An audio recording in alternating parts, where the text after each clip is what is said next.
दोस्तों नमस्ते, सलाम, सत श्री अकाल। मैं हूं आपका होस्ट मोंटी और स्वागत है आपका हमारे ब्रांड न्यू शो में जिसका नाम है वास्तु लिविंग विद पल्लवी।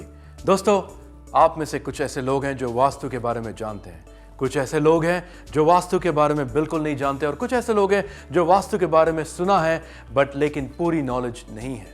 कुछ लोगों को लगता है कि वास्तु कुछ रिलीजन्स के लिए है, कुछ लोगों को लगता है कि वास्तु सिर्फ पुराने लोगों में या पुराने ज़माने में प्रैक्टिस किया जाता था। लेकिन हम ये सारे मिसकंसेप्शंस क्लियर करेंगे हमारे इस नए शो में जिसका नाम है vastu with Pallavi छलावरा।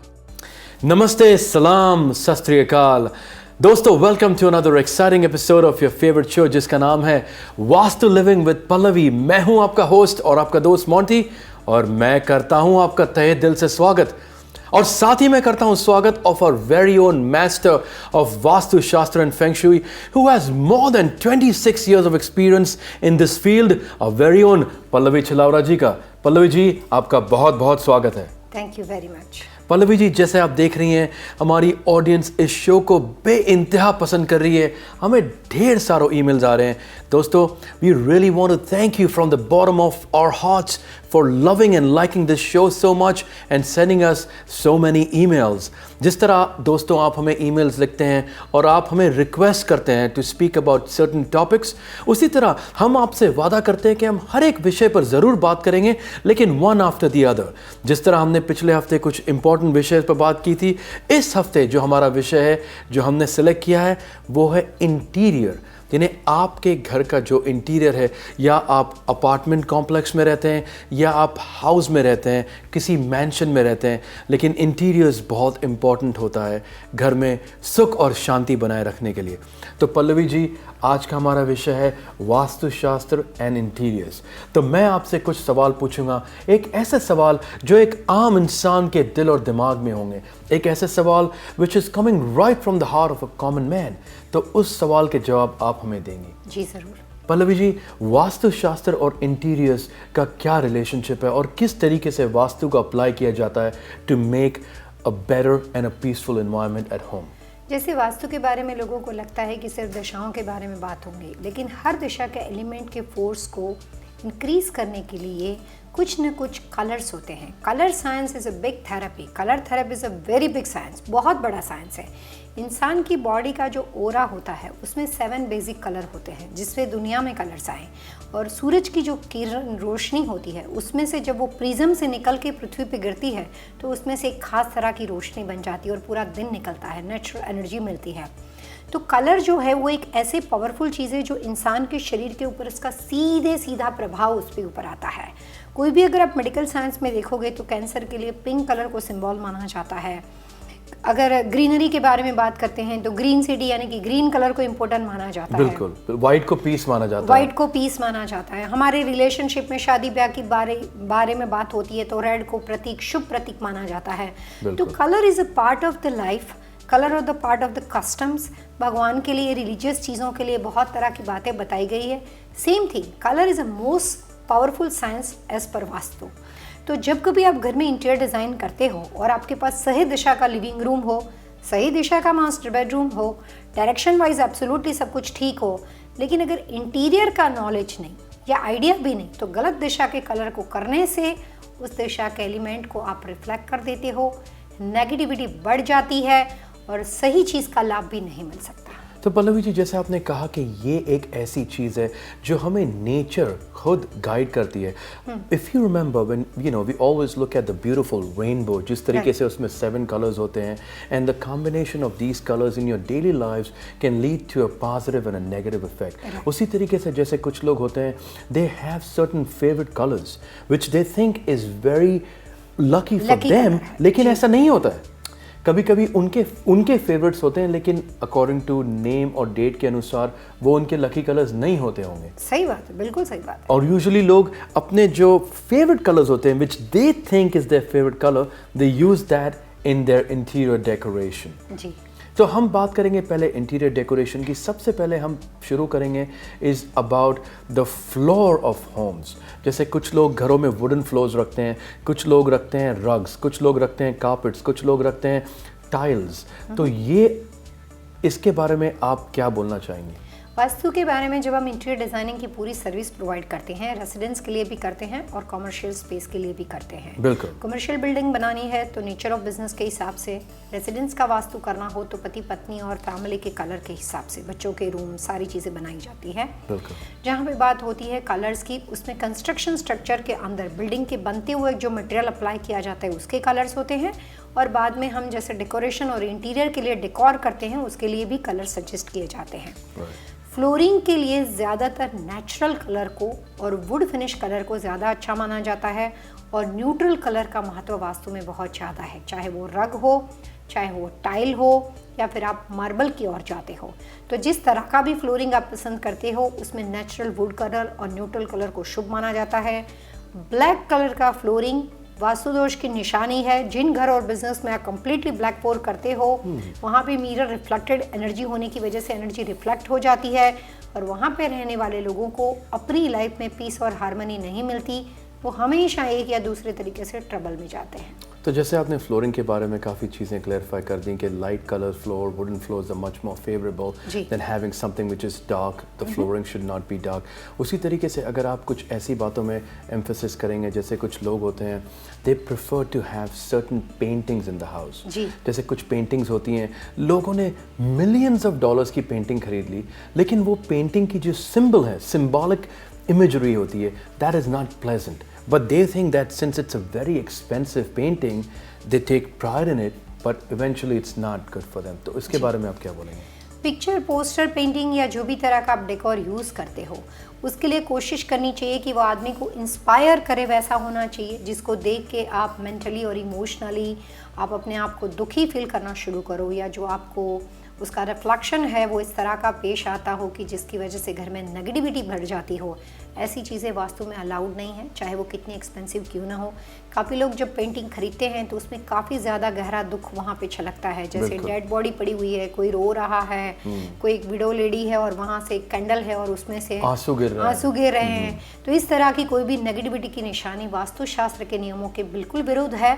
Positive, live, energetic चीज़ वास्तु का सबसे बड़ा बेसिक मैसेज है। पल्लवी जी, जैसे आप बात कर रही थी पेंटिंग्स के बारे में, तो कुछ लोग बड़ी बड़ी महंगी पेंटिंग्स और जैसे स्टैचूज होते हैं वो खरीद कर ले आते हैं, जैसे वो डिसएम्बर्ड होते हैं, उनके हाथ नहीं होते कुछ स्टैचूज के, लेकिन वो लोग बहुत ज़्यादा पैसे और बहुत महंगी चीज़ें ले आते हैं, ये रियलाइज़ किए बिना कि क्या ये उनके लिए नेगेटिव है या पॉजिटिव है। तो इस चीज़ के बारे में आप क्या कहेंगे? ज़्यादातर आम आदमी कोई भी चीज़ को खरीदता है तो दो तरह का उसका लेवल होता है। एक होता है फाइनेंशियली लेवल को देख के अपने पॉकेट के हिसाब से डिकॉर करना, दूसरा होता है किसी खास तरह के पोएट, राइटर, किसी खास तरह की पेंटिंग, एम.एफ. हुसैन की पेंटिंग लोग कितनी एक्सपेंसिव बाय करते हैं, तो अपने फेवरेट, अपने पसंदीदा आदमी की चीज़ को अपने घर में सजावट के तौर पे रखना, और उससे वो एक खुश होते हैं कि उनकी सबसे अच्छी चीज़ उनके पास है, कलेक्शन बेस्ट होता है। दोस्तों को लाकर दिखाते हैं। कलेक्शन के पर्पज से जब आप कोई चीज़ लेते हो तब आपका मेन टारगेट उस बनाने वाले पे होता है, उस प्रोडक्ट पे बहुत ही कम होता है। Sometimes you don't know anything about vastu और फेंग शुई, तो आप अपने हिसाब से चीज़ों को डेकोर करते हो। लोग कटा हुआ घोड़ा, कटा हुआ हाथी, सिर 2 हाथ, ऐसी बहुत सारी चीज़ें करते हैं। वास्तुशास्त्र के नियम के अनुसार अपने घर का जब आप इंटीरियर करते हो तो कुछ महत्वपूर्ण बातों को खास ध्यान में रखना चाहिए। उसमें सबसे पहली बात यह है कि वास्तु के नियम में कभी भी कोई भी कटी हुई चीज़ घर में नहीं रखनी चाहिए। लेदर की बनी हुई चीज़ और उसके अंदर भी कटी हुई हो, ऐसी चीज़ वास्तु में अलाउड नहीं है। कई तरह के वाइल्ड एनिमल के सिर्फ चेहरे को या सिर्फ उसका मुंह और फेस जो है, मैंने सैन फ्रांसिस्को में मैं काफ़ी क्लाइंट के साथ काम करती हूँ तो उनका एक शौक बना रहता है। समटाइम्स जो लोग हंटिंग के साथ बिलीव करते हैं उनका एक शौक बना रहता है कि वाइल्ड एनिमल्स के पोस्टर या किस तरह की चीज़ों को वो घर में लाइव चीज़ों को लगाते हैं। तो वास्तु में कोई भी नेगेटिविटी से इमेज करने वाली चीज़ और कोई भी तरह के वेपन डेकोरेशन के लिए यूज़ नहीं करनी चाहिए। जैसे कुछ घरों में आप देखते हैं कि वो लोग एक्चुअली एनिमल्स के वो चीज़ें लगाते हैं and they take pride in that, so it's basically according to Vastu Shastra it's not recommended. Pallavi ji, move करते हैं, हम बात करते हैं अबाउट आर्टिफिशियल थिंग्स। तो कुछ लोग की हैबिट होती है कि वो घर के अंदर आर्टिफिशियल फ्लावर्स रखते हैं, तो आर्टिफिशियल चीज़ें रखने के बारे में आप क्या कहेंगे? ज़्यादातर आर्टिफिशियल फ्लावर के लिए ये देखा जाता है कि कोई भी तरह के यिन फ्लावर का मतलब होता है कि पेंटिंग जो है या जो रियल जो फ्लावर था वो जब ड्राई हो जाता है तो उसके ऊपर पेंटिंग कर दी जाती है। बिल्कुल। तो इस तरह के कोई भी ड्राई फ्लावर्स वास्तु में अलाउड नहीं है। इधर उधर कहीं पे भी ड्राई फ्लावर्स का इस्तेमाल नहीं करना चाहिए, उससे घर के अंदर नेगेटिव एनर्जी बहुत ज़्यादा बढ़ जाती है। नेचुरल फ्लावर को रख सकते हो, लेकिन उस शर्त पे कि आप उसको राइट टाइम पे बदल दें। तो ज़्यादातर आर्टिफिशियल फ्लावर के अंदर आप तभी रख सकते हो कि जिसका इमेज जो है वो ज़्यादा ग्रीन या ब्राइट कलर के साथ जुड़ा हुआ हो। कैक्टस, थ्रोन्स, कोई भी पॉइंटेड और नुकीले नेचुरल प्लांट वास्तु में शुभ नहीं माने जाते, और नेचुरल प्लांट कभी भी किसी भी बेडरूम में नहीं रखना चाहिए। लेकिन घर के आम तौर पे लिविंग रूम एरिया में या ऑफिस के कमर्शियल रिसेप्शन एरिया के अंदर आप नेचुरल प्लांट को यूज़ कर सकते हो। कोई भी क्यूबिकल के अंदर और बेडरूम में रखने से प्लांट का जो कार्बन डाइऑक्साइड है वो रात के टाइम पे बढ़ जाता है और उस पूरी लोकेशन के अंदर नेगेटिविटी क्रिएट कर देता है। वास्तुशास्त्र के जितने भी रूल्स एंड रेगुलेशन है, वास्तु साइंस का विषय है, उसके पीछे अगर आप उसमें डिटेल में जाओगे तो आपको उसके पीछे कहीं ना कहीं साइंस की छुपी हुई बात दिखाई देगी। बिल्कुल, it's a very scientific related matter, it's not related to any religion. हर कोई इंसान, इट्स फॉर एवरीवन। वास्तु एक ऐसी साइंस है, आप किसी भी रिलीजन से रिलेट करते हो, आप वास्तु को अप्लाई कर सकते हो। पल्लवी जी, एक और बहुत इंपॉर्टेंट एस्पेक्ट है जो घरों में, जो है शूज़ का एस्पेक्ट। तो शूज़ जब लोग आते हैं घर के अंदर, वो बाहर से, जैसे हम एनर्जीज़ की बात करते हैं, कुछ लोग पॉजिटिव नेगेटिव एनर्जीज़ लेकर आते हैं, तो शूज़ किस दिशा में घर में रखनी चाहिए? ज़्यादातर जिन लोगों के घर के दरवाजे नॉर्थ ईस्ट दिशा के बने हुए हो, या जिनके घर का मेन डोर या गराज डोर नॉर्थ ईस्ट में पड़ता हो, उन लोगों को इस दिशा के अंदर कोई भी तरह के शू रैंक या ज़्यादा एक्स्ट्रा शूज़ नहीं रखने चाहिए। अभी मैंने पिट्सबर्ग में कुछ दिनों पहले कंसल्टिंग किया था। मेरी जो क्लाइंट थी, she is very well known, बहुत अच्छी लड़की थी, और अभी उसकी शादी के बारे में बात चल रही है, सो दैट्स वाई। लेकिन उसको एक शौक है कि उसको बहुत तरह के जूते पसंद है। तो उसने अपने ऑफिस डेस्क के नीचे वहाँ पे काफ़ी तरह के शूज़ ऐसे रखे हुए थे कि उसके पास 35 पैर सिर्फ वहीं पे मिलती थी। तो कुछ जगह पे आपको कमर्शियल एनर्जी के लिए, ऑफिस एनर्जी के लिए, वर्कोलिक एनर्जी को बढ़ाने के लिए बहुत तरह के शूज़ को रखना नेचुरली भी, स्वाभाविक तौर पे भी सही नहीं माना जाता। पल्लवी जी, हमने बात की पेंटिंग्स के बारे में, हमने बात की स्टैचूज और स्कल्पचर्स के बारे में, हमने जाहिर सी बात की अबाउट कलर्स एज वेल। लेकिन ब्रेक लेते हैं, और ब्रेक पे आने के बाद we will talk about antiques. A lot of people are antique lovers in this country and across the world, जो बहुत पैसा खर्च करके antiques buy करते हैं। दोस्तों, it's time to take a very short break. We'll be right back after this commercial break. We'll talk more about antiques and how it could benefit you in a certain way or not. ये सवाल का जवाब देने के लिए हमारे साथ बनाए रखिए। And the most awaited part of the show, the tip of the week. Stay tuned, keep watching. Where there is a love, there is no darkness. With our knowledge of Vastu and Feng Shui, we will enlighten your love life and create a harmony in your marriage and relationship. I am Pallavi Chalabada, your Vastu Feng Shui consultant. Place red scented candles to enhance your relationship corner. Call us today to find your relationship corner. एक राह और सही दिशा जो जिंदगी बदल दे। Namaste, salam, sat sri akal. दोस्तों, welcome back after the break. You are watching your favourite show vastu living with Pallavi. मैं हूं आपका होस्ट मोंटी और मैं करता हूं आपका स्वागत। ब्रेक पे जाने से पहले हमने कहा था we'll talk more about antiques and also the most awaited part of the show, the tip of the week. तो जानते हैं the tip of the week. Pallavi ji, क्या है tip of the week? Vastushastra के नियमों के अनुसार कभी भी घर के अंदर जो गुडलक बाम्बू प्लांट जो बहुत ही शुभ मानते हैं, उसको लोग यहाँ वहाँ हर दिशा में रख देते हैं। बाम्बू प्लांट बहुत ही शुभ होते हैं और उसके लिए सही डायरेक्शन है घर का ईस्ट कॉर्नर। ईस्ट। बहुत सारे लोग कई बार किचन में, रेफ्रिजरेटर के ऊपर, एक्वेरियम के ऊपर, हर कोई दिशा में, बेडरूम के ऊपर, फायरप्लेस के ऊपर बाम्बू को रखते हैं। लेकिन बाम्बू के लिए एक सेपरेट टेबल व्यवस्था होनी चाहिए, लकड़ी की बनी हुई या स्टोन की बनी हुई, और उसके लिए स्पेस बना के उसको ईस्ट में रखा करें। It's good for health, it's good for everyone. Pallavi ji, बहुत ही आला, बहुत ही अच्छी टिप आपने हमें दी, क्योंकि लोगों के पास बैम्बू प्लांट्स तो होते हैं, but the only thing is about the positioning of your bamboo plant. So it's not wrong, it's a beautiful thing to have it, but keep it in the east direction. Pallavi ji, हम बात कर रहे थे about antiques. तो कुछ लोगों का शौक होता है, वो लोग मिलियंस ऑफ डॉलर स्पेंड करते हैं और एंटीक्स बाय करते हैं फ्रॉम अक्रॉस द वर्ल्ड। तो उसके बारे में वास्तु क्या कहते हैं? वास्तु के हिसाब से सबसे पहले इम्पोर्टेंट बात यह है कि आप अपने घर या बिजनेस का जब कभी भी वास्तु करते हैं तो बहुत ज़्यादा क्लटर या अपने स्क्वायर फीट से ज़्यादा चीज़ों को नहीं रखना चाहिए। अगर आपकी जगह 15,000 स्क्वायर फीट की है, 5,000 स्क्वायर फीट की है, 3,000 स्क्वायर फीट की है, तो उसको हिसाब में ध्यान में रखकर आपको उसका इंटीरियर करना चाहिए।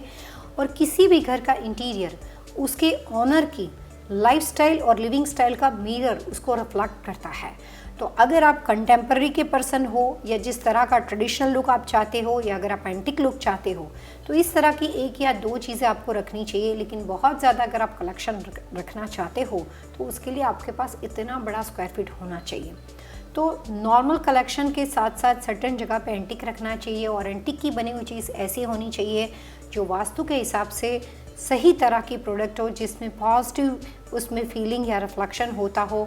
बहुत सारे लोगों की कोशिश ये होती है कि काफ़ी ऐसी चीज़ों को रख देते हैं जो आदमी को स्लो की निशानी बन जाता है, जैसे काट। अब 21वीं सदी में आप देखेंगे कि काट का रखना इट्स लाइक टू मच, वहाँ पे स्लो मोशन की निशानी बन जाता है। तो जब कभी किसी चीज़ को रखा जाता है उसका पारंपरिक महत्व हो, अपनी रिलीजियस वाइज कोई भी तरह का स्पिरिचुअल महत्व हो, आप ज़रूर रखें। लेकिन डेकोरेशन के पर्पस से रखना हो, आप डेफिनेटली एंटीक रख सकते हो, लेकिन स्क्वायर फीट को देख के, हाइट और वेट को देख कर रखना चाहिए। एंटीक चीज़ें कई बार बहुत ज़्यादा वेट वाली होती है, बहुत ज़्यादा हैवी होती है। तो अगर वो मेटल की हो तो उस दिशा में होनी चाहिए, अगर वो क्ले की हो तो उस दिशा में होनी चाहिए। तो एलिमेंट का नॉलेज और प्लेसमेंट का नॉलेज विथ डायरेक्शन वो समझ के उसको रखा जाता है। ये तो पर्सनल कंसल्टेशन की बात होगी, because antiques are made up of different elements, some are metal based, some are clay based, some are made up of wood. So depending on the element of the antiques it could be kept in a certain direction, जो पल्लवी जी आप हमें ज़रूर बताएंगी on personal consultation basis. Pallavi ji, very important question also when it comes to talking about placement. Very important aspect of interior decoration is curtains, which are very beautiful. जो curtains होती हैं, fabric होती हैं, वो घर की खूबसूरती को उभार देती हैं। तो वास्तु के बारे में और कर्टन्स का क्या रिलेशन है? ज़्यादातर कोई भी तरह का फैब्रिक या इस तरह का मटेरियल आप यूज़ करते हो, अगर आप सोफ़ा लेते हो तो उसके अंदर भी टेपेस्ट्री वाला होता है या फिर लेदर, बहुत अलग अलग तरह के मटेरियल होते हैं। कर्टन वगैरह आप करते हो तो उसमें भी काफ़ी तरह का मटेरियल और कलर्स इस्तेमाल किया जाता है। तो जिस दिशा में कर्टन लगाने हैं, जिस दिशा में आपको फ्लोर पे रग या कारपेट डालना हो, तो उस दिशा की एनर्जी और उसके कलर को समझ के, उस क्लाइंट की रिक्वायरमेंट को समझ के उनको सजेस्ट किया जाता है। जैसे अगर नॉर्थ वॉल हो तो वहाँ पे कभी भी रेड कलर या ब्राइट कलर के कर्टन नहीं लगाने चाहिए। और अगर साउथ वॉल का बना हुआ आपका घर हो तो वहाँ पे बहुत ज़्यादा वाटर इमेज वाले डार्क नेवी ब्लू या हैवी कलर्स के कर्टन्स नहीं लगाने चाहिए। और ईशान कॉर्नर के अंदर बहुत ज़्यादा हैवी कर्टन कभी भी नहीं लगाने चाहिए। बहुत अच्छी पॉइंट कही आपने पल्लवी जी कि हर एक कॉर्नर में कर्टन्स का कलर चेंज होता है, दिशा के हिसाब से। There are different colours of curtains which are recommended according to the different directions that your window is open towards it. So Pallavi ji, move करते हैं हम हमारे उस पार्ट ऑफ द शो में जब हम लेते हैं कुछ सवाल। तो हमें काफ़ी लोगों ने सवाल भेजा, हमें सुनील जैन साहब कुछ चीज़ लिखते हैं which is very interesting. Rajiv Shah हमें एक बहुत ही इंटरेस्टिंग क्वेश्चन पूछते हैं कि वो कंफ्यूज्ड हैं अपने घर के लिए सिर्फ सोफ़ा लें या सोफ़ा कम बेड लें, और किस मटेरियल का लें, लेदर का या कपड़े का। तो उनका पहला क्वेश्चन ये है, should you buy a sofa और a sofa cum bed and which material? कई बार अपार्टमेंट बिल्डिंग के अंदर या किसी भी एक रूम के अंदर, ऑफिस, होम ऑफिस में जगह की कमी हो, तब सोफ़ा कम स्लीपरी का इस्तेमाल किया जाता है। यूएस में इसको सोफ़ा कम स्लीपरी कहते हैं। इट्स डिपेंड ऑन यू कि आपकी क्या रिक्वायरमेंट है, लेकिन आप डेफिनेटली ले सकते हो। वास्तु में कोई भी तरह के बंक बेड अलाउड नहीं है, लेकिन सोफ़ा कम स्लीपरी ज़रूर ले सकते हो। और अगर के लिविंग रूम के बारे में बात हो तो इस तरह की सजावट को नहीं किया जाता, लेकिन होम ऑफिस या गेस्ट रूम के लिए ये व्यवस्था आइडियल मानी जाती है। और अगर वो सोफ़ा लेते हैं तो किस मटेरियल का, whether he should go for leather or whether he should go for cloth? कभी भी घर के लिविंग या फॉर्मल लिविंग एरिया में कोई भी तरह का फर्नीचर बाय किया जाता है तो उसके कलर या सोफे के मटेरियल या उसके शेप के लिए उस दिशा का जानना ज़रूरी होता है। आप टेपेस्ट्री के अंदर भी ले सकते हो, लेदर फर्नीचर में भी ले सकते हो, लेकिन वास्तु में लेदर के बना हुआ फर्नीचर अलाउड नहीं किया जाता। आजकल मार्केट में आर्टिफिशियल यानी कि सेमी फिनिश्ड लेदर की चीज़ें मार्केट में मिलती है। उस तरह की सारी व्यवस्था को आप अपने पसंदीदा कलर के हिसाब से दिशा को जान के अप्लाई कर सकते हैं। पल्लवी जी, एक और क्वेश्चन लेते हैं। पूर्णिमा जी हमें लिखती हैं, पूर्णिमा शाह लिखती हैं कि वो she absolutely loves her religion, we all do, and she likes to keep statues. तो वो हर एक रूम में मूर्तियाँ रखती हैं, तो वो आपसे पूछ रही हैं क्या is that okay?